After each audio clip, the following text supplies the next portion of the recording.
Untuk materi ini saya akan menjelaskan tentang translasi atau pergeseran. Pertama, saya akan menerangkan pengertian daripada translasi atau pergeseran. Translasi itu bagian dari materi pelajaran transformasi, yaitu di kelas 9 SMP, ya, di mana pengertian translasi tersebut adalah suatu benda geometris atau gambar ke posisi baru, pergeseran, ya, pergeseran suatu benda geometris atau gambar ke posisi baru sepanjang garis lurus, ya. Nah, atau dapat dikatakan menggeser bangun dari satu lokasi ke lokasi lain tanpa mengubah ukuran dan orientasi bangun. Jadi di sini pergeseran itu dia hanya menggeser, hanya memindahkan tanpa mengubah ukuran benda tersebut. Contoh di sini nanti kita akan memindahkan bangun persegi panjang. Nah, bangun persegi panjang di sini nanti tidak berubah bentuknya, ukurannya juga tidak berubah, dan orientasi tidak berubah. Sekarang kita perhatikan di sini saya pindahkan. Nah, saya pindahkan, seperti itu, ya. Dia hanya bergeser atau dipindahkan. Nah, lalu saya pindahkan seperti itu. Oke, nah itu pengertian daripada translasi. Sekarang kita amati, di sini saya memberikan ilustrasi contoh daripada sebuah benda jika ditranslasikan atau digeser sejauh AB, ya. Cara penulisannya nanti seperti ini, ya, ditranslasikan sejauh AB. Nah, A di sini nanti bisa ke kanan dan juga bisa ke kiri. Apabila ke kanan berarti dia bernilai positif, dan jika dia ke kiri berarti bernilai negatif. Untuk B nanti dia atas dan bawah. Kalau ke atas dia positif dan ke bawah negatif. Nah, hasil daripada translasi tersebut nanti, seandainya nanti di sini kita lihat sebuah benda, ya, atau sebuah titik X, Y itu ditranslasikan dengan AB, maka hasil translasi tersebut adalah P aksen, ya, menjadi X aksen, Y aksen, ya, atau nanti di sini X tambah A. Jadi X ditambah A, lalu Y ditambah dengan B. X tambah A, Y tambah dengan B. Translasi dapat juga dilakukan tidak hanya sekali, dia bisa dilakukan 2 kali atau 3 kali dan seterusnya. Nah, di sini untuk translasi yang dilakukan secara 2 kali atau nanti 3 kali, ya, itu nanti hasilnya seperti ini.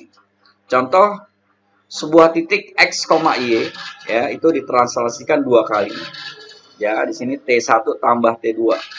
Ya, T1 tambah T2. Nah, AB, kemudian PQ. Nah, jadi nanti hasil translasinya adalah X tambah A, X ditambah A ditambah P. Jadi X tambah A tambah P, Y tambah B tambah Q. Ya, saya ulangi sekali lagi.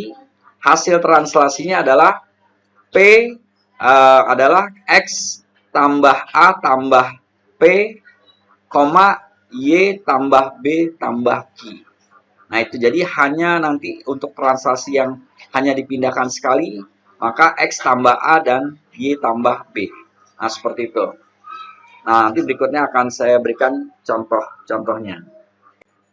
Ya, sekarang kita amati contoh. Di sini sebuah titik, ya, di sini titik A. Titik A itu adalah negatif 3,1. Berarti X-nya negatif 3, Y-nya 1. Ditranslasikan sebesar 4 negatif 3.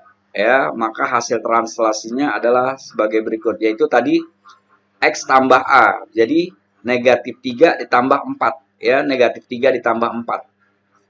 Lalu Y ditambah B. Berarti 1 ditambah negatif 3. Negatif 3 ditambah 4 hasilnya adalah 1. Dan Y-nya itu berarti 1 ditambah negatif 3. Berarti atau sama aja 1 dikurang 3. Karena di sini nanti plus ketemu min, hasilnya min. Ya. Berarti 1 kurang 3 yaitu negatif 2. Maka hasil translasi dari titik A adalah 1, negatif 2. Nah, di sini tadi titik A-nya itu adalah negatif 3,1. Setelah ditranslasikan atau digeser, dia menjadi 1, negatif 2. Nah, ini untuk contoh yang pertama. Di contoh yang pertama, tadi titik A ditranslasikan hanya sekali. Nah, sekarang bagaimana kalau translasi tersebut dilakukan 2 kali? Oke, di sini kita perhatikan. Yang pertama, di sini kita amati. Titik A itu negatif 3,1 ditranslasikan sebesar 4 negatif 3, lalu ditranslasikan lagi sebesar 2, 3. Maka kita lihat rumus di sini tadi, oke, kita masukkan. Jadi nanti negatif untuk titik X-nya itu negatif 3 ditambah 4 ditambah 2. Ya, negatif 3 ditambah 4 ditambah 2. Ya, jadi hasilnya 3. Ya, hasilnya 3.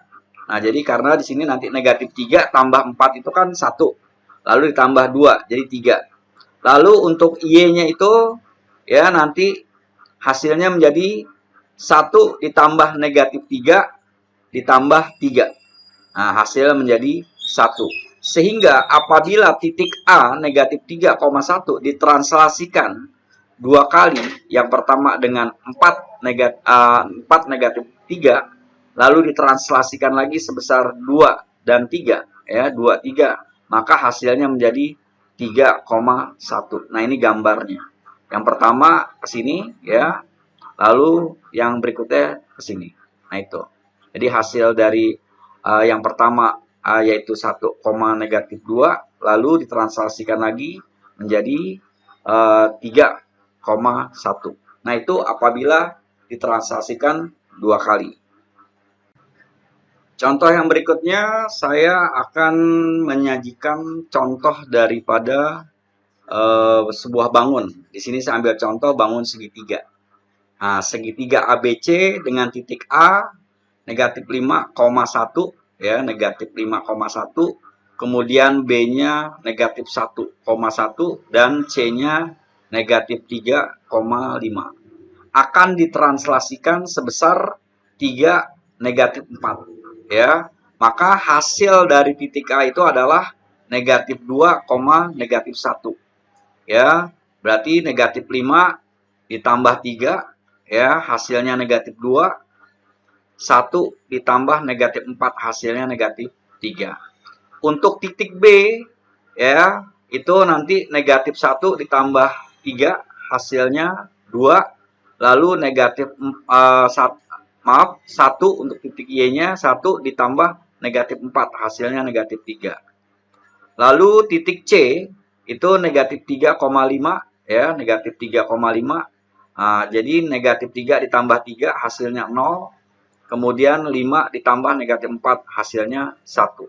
Sehingga nanti hasil dari translasinya itu adalah seperti ini.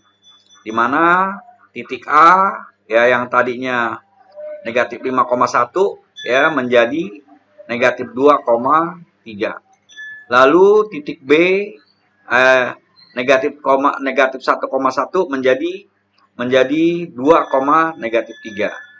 Lalu titik C negatif 3,5, ya, titik C negatif 3,5 menjadi negatif 0,1. Nah, itu untuk contoh daripada sebuah bangun yang kita translasikan. Ingat sekali lagi, bentuk ukurannya tidak berubah. Nah, demikianlah, ya, materi pelajaran tentang translasi atau pergeseran. Mudah-mudahan apa yang saya jelaskan di sini dapat bermanfaat buat kalian. Wassalamualaikum warahmatullahi wabarakatuh. Namun jangan lupa subscribe, like, share, and comment channel YouTube saya agar kalian dapat informasi setelah saya mengupload video-video saya yang terbaru atau mendapat notifikasi. Wassalamualaikum warahmatullahi wabarakatuh.